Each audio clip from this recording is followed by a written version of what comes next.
안녕하세요. 엔지니어 TV입니다. 테슬라 4분기 콘콜이 오늘 있었죠. 여기에서 배터리 관련된 내용만 보도록 하겠습니다. 특히 4680 캐파에 관련해서 배터리 파워트레인 제조 부분이죠. 먼저 리튬 정제가 나왔는데 착공 후 불과 18개월 만에 준공이 진행되었고 첫 번째 스포듐민을 처리했다고 합니다. 스포듐민은 농축된 광석을 말하는데요. 이를 통해서 수산화 리튬을 정제하는 겁니다. 이것을 완료했다. 이 공장 셋업 속도는 아시아 이외의 어떤 공장보다는 훨씬 빠른 속도다. 테슬라의 공장 라인 셋업 속도는 상당히 빠른 편이죠. 2005년 현재 시운전을 계속 진행할 예정이라는 거고, 여기에서 만든 리튬은 테슬라 자체 양극재 공장이 있습니다. 아니면 파나소닉 등에 공급될 것 같고요. 여기에서 인하우스 4680, 사내 4680 셀은 주당 2500대의 사이버 트럭 생산에 필요한 배터리를 만족할 수준이다 라고 했습니다. 이걸 테이블로 정리를 해보면 사이버 트럭 주당 생산이 2500도로 봤을 때 52주 곱하면 연간 사이버 트럭은 13만 대 정도 되겠죠. 여기에 장착되는 배터리 용량은 사실 84.6, 122, 익스텐더 팩은 47인데요. 최대로 봐서 125kWh로 보면 13만 대 장착에 대한 연간 캐파는 16.25기가입니다. 현재 4680 생산량은 여전히 연간 약 16GWh 수준이라는 거죠. 24년 하반기 예측과 동일하고 그 이후 추가 캐파업은 없어 보입니다. 현재 사이버 트럭 판매와 장착하는 필요량에 대해 필요량 이상을 초과할 필요가 없다는 것을 고려하면 특별히 놀랄 일은 아니죠. 그런데 사이버 트럭 배터리 용량이 조금 떨어지고 있습니다. 84.6 모델이 얼마나 팔리냐에 따라서 이게 세금 공제 7,500에 세금 공제도 받죠.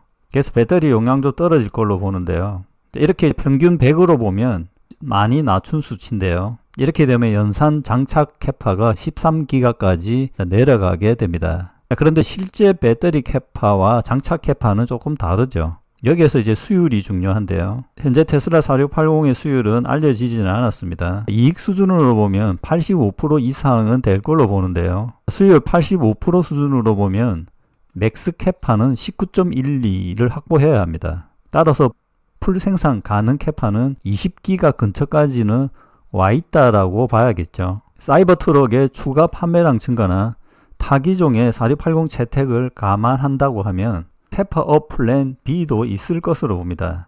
배터리 생산 라인이라는 것은 병목 구간이 있거든요.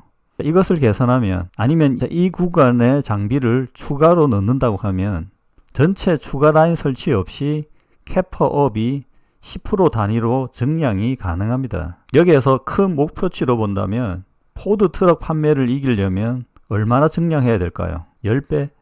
이건 이제 사이버 트럭의 판매량에 이제 달려 있겠죠. 모델 Y 용량으로 환산해 본다면 여기 이제 78로 되어 있는데요. 80이 될 수도 있고요. LFP도 있기 때문에 연간 20만 8천 대 정도 됩니다. 어떻든 모델 Y가 2년 연속으로 세계에서 가장 많이 팔리는 자동차가 될 가능성이 높은데요. 이렇게 이제 판매량이 더 증가하게 된다면 가령 사이버 트럭 판매량에 따라서 남는 4680 배터리도 생길 가능성이 있다라는 거죠. 이렇게 되면 모델 Y에 4680을 장착할 것인지 이런 이슈도 생길 수 있고요. 그러면 이제 새로운 2170 배터리와의 경쟁도 일부 생길 수 있겠습니다. 현재로는 2170이 4680보다는 경쟁력이 있다라고 저는 봅니다. 다만 건식 전극이 변수가 되겠죠. 이 그림도 6개월 전이죠. 최초의 드라이 캐소드 사이버 트럭이 소개가 되었죠. 이건 이제 건식 양극 4680 셀로 차량 테스트가 시작이 되었습니다. 이 결과는 현재 나오지는 않았고요. 그 당시에도 밸리데이션 평가가 수개월 소요될 것으로 예상이 되었습니다. 근데 성공 여부는 아직이죠. 사실 시기적으로 보면 지금은 성공을 확정하기에는 애매한 시기입니다. 다만 향후 성공한다면 건식 양극 라인이 자리를 잡는다면 4680의 추가 캐파업이 시작될 거로 보는데요. 즉 건식 양극 전극에서 향후 4680에서 무엇을 할 수 있을지에 대해서 통찰력을 얻을 수 있을 걸로 봅니다. 그러면 사이버 트럭 외에 4680 적용에 대해서 가능성을 본다면 25년 말 완전 자율주행이 계속해서 급속히 개선되고 있고 궁극적으로 인간 수준을 넘어서게 되면 꽤 판매량이 늘어나겠죠. 자, 이런 계획상에서 25년 말에 미국 일부 지역에서 로보택시 서비스를 출시할 예정이라는 거고, 여기에 어떤 배터리가 장착될 것인지, 추가로 세미 트럭이 있죠. 여기 공장 건설이 계속되고 있으며 첫 번째 트럭 제작이 25년 말에 예정되어 있다고 합니다. 그리고 램프업은 26년 초로 계획되고 있죠. 자, 사이버캡 라인은 기가 텍사스에서 준비 중이며 26년 양산이 계획되어 있습니다. 자, 여기에 들어갈 배터리들은 어느 정도 확정되어 있지만 4680이 적용된다면 이런 가정이 현재는 남아 있는 거죠. 자, 그리고 새로운 전기차의 플랜, 어포더블 모델, 더 저렴한 모델을 포함한 신차 생산 계획은 25년 상반기 생산을 목표로 진행 중이다라는 겁니다. 자, 25년 하반기에는 추가 신차들이 나올 거라는 거죠. 이 차량들은 차세대 플랫폼과 현재 플랫폼을 같이 활용하여 현재 차량 라인업과 동일한 제조 라인에서 생산될 계획이라고 합니다. 자, 추가로 충전 속도 관련돼서도 언급이 되었죠. 슈퍼차저 V4. 제가 이전에 전기차 충전 속도를 5분 이내로 낮추기 위해서는 충전 파워가 500kW까지 증량이 되어야 된다고 했죠.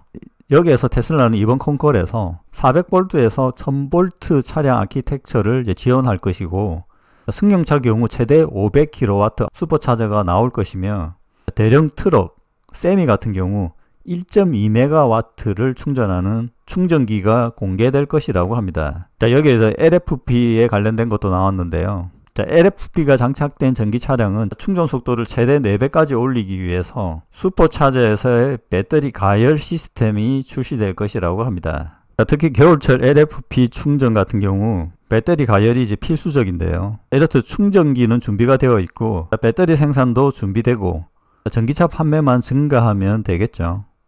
여기에서 추가의 배터리가 필요한 것이 로봇이죠.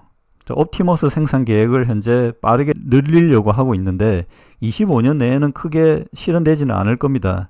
하지만 어떤 배터리를 장착하게 될 것이라는 것은 알려지겠죠. 이 그림같이 4680 90개 이렇게는 들어가지는 않을 겁니다. 이게 무게가 상당히 무겁기 때문에 일단 배터리 무게는 반 정도 줄여야 됩니다. 4680이 장착될 건지 2270이 장착될 것인지. 테슬라의 4680 확장은 일단 20기가에서 멈춘 것으로 봅니다.